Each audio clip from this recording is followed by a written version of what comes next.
દિલ્હીની સામૂહિક દુષ્કર્મ પીડિતાની ઘટના સામે વિરોધ વ્યક્ત કરવા તથા મહિલાઓ માટે યોગ્ય સુરક્ષા ગોઠવવાની માંગ સાથે ગુજરાતમાં સ્વૈચ્છિક સંસ્થાઓ તથા વિદ્યાર્થીનીઓ દ્વારા દેખાવો થતા શાંત રેલી યોજવાનો સિલસિલો ચાલુ રહ્યો છે। અમદાવાદમાં એચબી કાપડિયા સ્કૂલના વિદ્યાર્થીનીઓ દ્વારા આજે શાંત રેલી યોજાઈ હતી।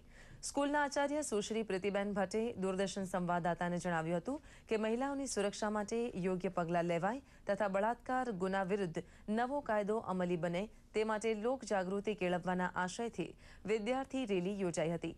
અનહદ સંસ્થા દ્વારા પણ અમદાવાદમાં બળાત્કારના બનાવોના વિરોધમાં પ્લે કાર્ડ સાથે દેખાવો યોજાયા હતા। સંસ્થાના ગુજરાત એકમના સંયોજક મનીષા ત્રિવેદીએ હવે રાજ્યમાં ચૂંટણી પૂરી થઈ છે ત્યારે રાજ્ય સરકારે મહિલાઓ માટે સલામતીના પગલાં લેવા પર ધ્યાન આપવું જોઈએ।